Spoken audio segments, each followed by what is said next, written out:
সবাইকে স্বাগত। আশা করি আপনারা সকলে ভালো আছেন। আপনাদের পরীক্ষাটি এমসিকিউ হবে। আজকে একটি এমসিকিউ পরীক্ষার প্রশ্ন প্যাটার্ন নিয়ে এসেছি। ধরেন এখানে রয়েছে 10 নম্বরে রয়েছে পৃথিবী শব্দের সমার্থক নয় কোনটি।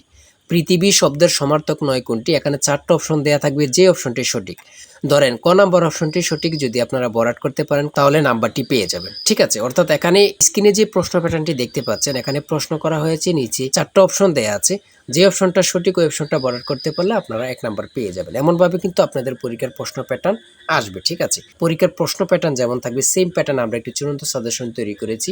সাজেশনটি নিতে স্ক্রিনে দেওয়া হোয়াটসঅ্যাপ নাম্বার রয়েছে, ইমো নাম্বার রয়েছে, যে কোনো একটি মেসেজ করে সাজেশনটি সংগ্রহ করুন। অর্থাৎ স্ক্রিনে দেওয়া যে নাম্বারটি ওটার মধ্যে হোয়াটসঅ্যাপ আছে, ইমো আছে, যে কোনো একটাই মেসেজ করে সাজেশনটি সংগ্রহ করুন। সাজেশনের মূল্য মাত্র 100 টাকা। আমি অবশ্যই বলি প্রত্যেকে আমাদের সাজেশনটি সংগ্রহ করবেন যারা কাজের কারণে, চাকরির কারণে পড়ালেখার সময় পান না অথবা পড়ালেখায় একটু দুর্বল, তারা অবশ্যই প্রত্যেকে আমাদের সাজেশনটি সংগ্রহ করে পড়ে যাবেন। ইনশাল্লাহ আপনি পরীক্ষায় পাশ করবেন।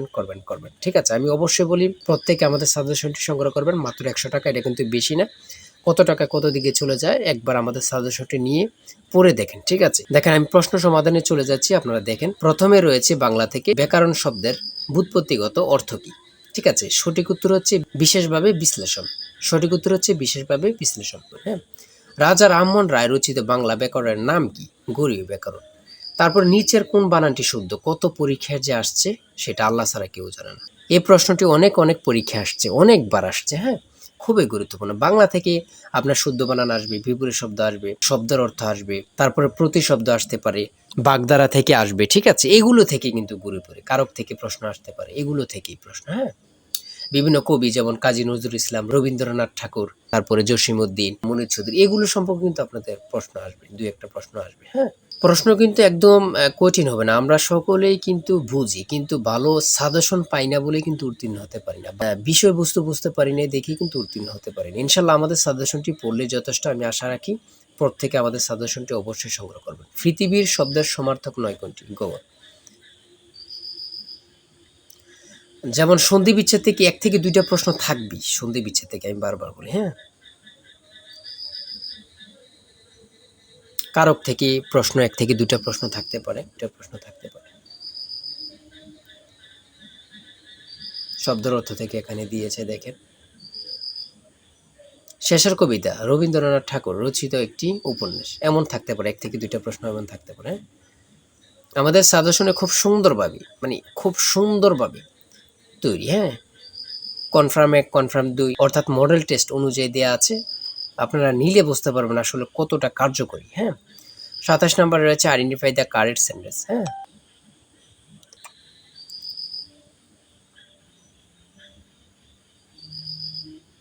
ইংরেজি থেকে প্রিপোজিশন, আর্টিকেল, সিনোনিম, অ্যান্টোনিম থেকে অবশ্য প্রশ্ন থাকবে। আর ট্রান্সলেট থেকে অবশ্যই 100% শিওর প্রশ্ন থাকবে।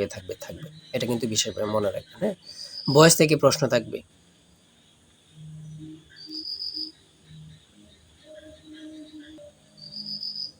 অনুবাদ থেকে কিন্তু প্রশ্ন থাকবে। কারেক্ট স্পেলিং থেকে প্রশ্ন থাকবে।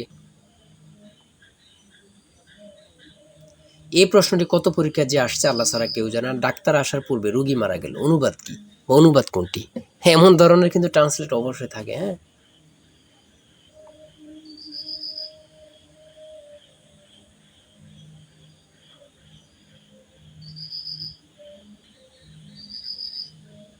গণিত থেকে অঙ্ক থাকবে।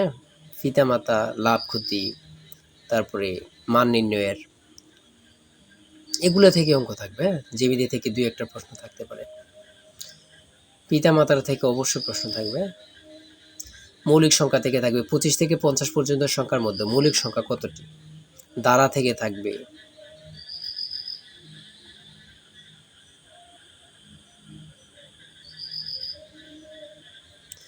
বৃত্তের দৈর্ঘ্যকে কি বলে? পরিধি। মান নির্ণয়ের থেকে থাকবে। 1 থেকে 20 পর্যন্ত রাশিগুলোর যোগফল কত? বিশ্বের প্রথম কার্বন প্রভাবমুক্ত দেশ কোনটি? মানুষের শরীরে মোট কয়টি ক্রোমোজোম থাকে? কত জোড়া ক্রোমোজোম থাকে বা কয়টি ক্রোমোজোম থাকে? আয়োডিনের অভাবে কি রোগ হয়? হ্যাঁ,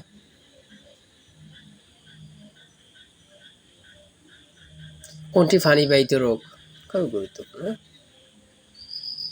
মুঘল সাম্রাজ্যের প্রতিষ্ঠাতা কে ছিলেন? সম্রাট বাবর। মুক্তিযুদ্ধের সময় ফেনী শহর কোন সেক্টর অন্তর্ভুক্ত ছিল? 2 নম্বর, হ্যাঁ। সর্বশেষ 80 নাম্বারে রয়েছে উঁচু পর্বতারোহণে কিসের সমস্যায় পড়তে হয়? সেটা হচ্ছে বায়ুর চাপ, হ্যাঁ? এতটুকুই কিন্তু আপনাদের পরীক্ষার প্রশ্ন প্যাটার্ন। আমি অবশ্যই বলি যারা পরীক্ষা দিবেন আমাদের সাজেশনটি সংগ্রহ করেন। আর কোনো চিন্তার প্রয়োজন নেই। এখান থেকে ওখান থেকে প্রশ্ন দেখার প্রয়োজন নেই। আমাদের সাজেশনটি পড়লেই যথেষ্ট। খুব সুন্দরভাবে তৈরি। অবশ্যই আমাদের চ্যানেলটি সাবস্ক্রাইব পেজটি ফলো দিয়ে রাখবেন। পরবর্তী ভিডিও আপলোড দেওয়ার সাথে, সাথে চলে যাবে আপনার কাছে নোটিফিকেশন। আপনাদের প্রশ্ন সমাধান, রেজাল্ট সকল কিছু আমাদের চ্যানেলে সবার আগে পাবেন। অবশ্যই চ্যানেলটি সাবস্ক্রাইব করে রাখবেন আপনার জন্য। ঠিক আছে? এবং কি পারলে একটা লাইক করে দিবেন। আজকের ভিডিও এই পর্যন্তই। সবাই ভালো থাকবেন, সুস্থ থাকবেন। আপনার যে কোনো তথ্য জানতে কমেন্টে লিখুন। আল্লাহ হাফেজ।